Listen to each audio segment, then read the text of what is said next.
Hey everyone, so I have been Googling kitchen hacks, trying to find something interesting, and I'm not actually going to tell you what this is because I was shocked and I've tried it and it actually works. So the good thing is with Mrs. Rogers' new baking range, we have 3 different starches essentially that we can play with, because this was done with corn flour, so you can use corn flour, but any kind of starch. So I've got arrowroot powder, tapioca starch and potato starch.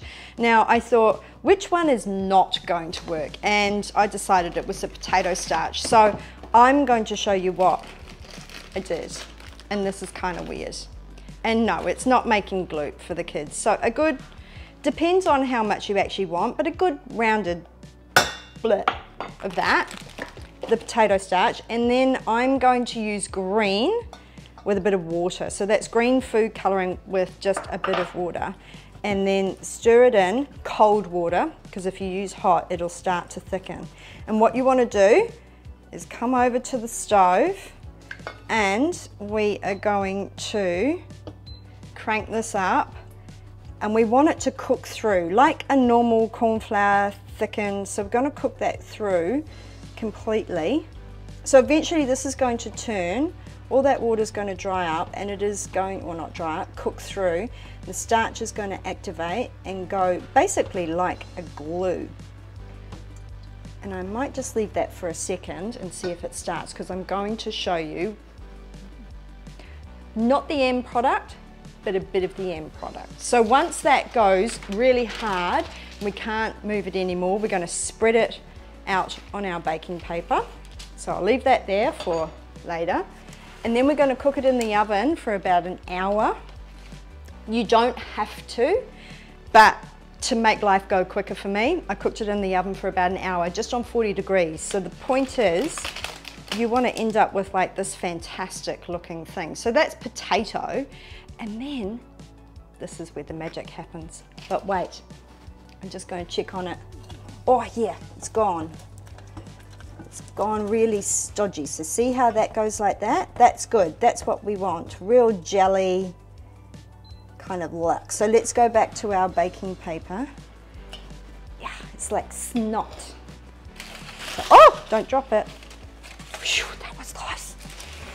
So it's actually quite gelatinous, and I'm going to show you this if I can. There we go. Ew. So no, it is not slime for all you slime fanatics, although it could be, I guess. So spread it out. So the more you can spread it out, the better, because obviously it's going to dry quicker. But you want to, oh, it really looks like snot being green, although not really. So anyway, that's what you want to get to, and cook it for 40 minutes for an hour, so that you get this thing. And then we just want to, so you can hear how breakable it is. So it has to be completely dry. If it's wet, this concept won't work. So I'm just using my bullet, and now I'm going to be noisy. Oh, help if I plugged it in. Never mind. So you just want to make a really fine dust. How are we going? Let me see. No, it's a bit more.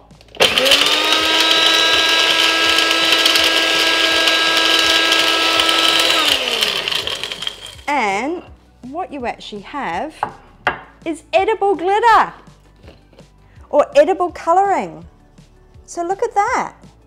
So you can see some I've done thicker, some I've done, so imagine making like a sand. That would be sand colour instead of using biscuits. Or you could do dirt. You do like a brown and do dirt. Or you could just, you could put some citric acid through that as well, which Mrs. Rogers do, and dip it on the end of chocolate strawberries. So there you go, edible coloured glitter.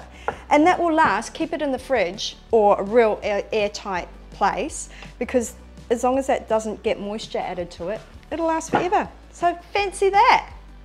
Anyway, I'm going to continue with the green. Thanks for watching. Bye.